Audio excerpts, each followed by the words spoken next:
This video will show you how to confirm an unconfirmed or a temporary reservation. Hotelogix lets you easily confirm temporary reservations. Let us see how. Temporary reservations show in the blocked row as number on each date. Click a number on the desired date. The Temp Room List tab opens, showing a list of all the temporary reservations on that date. Alternatively, you may also open the Temp Room List under Room Operations.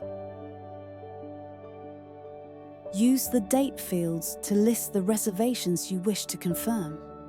Now click Reserve in front of the reservation to confirm. A confirmation panel opens. Click OK.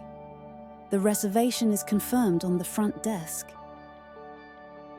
The numbers on the blocked row also update accordingly. This brings us to the end of the video on how to confirm an unconfirmed or a temporary reservation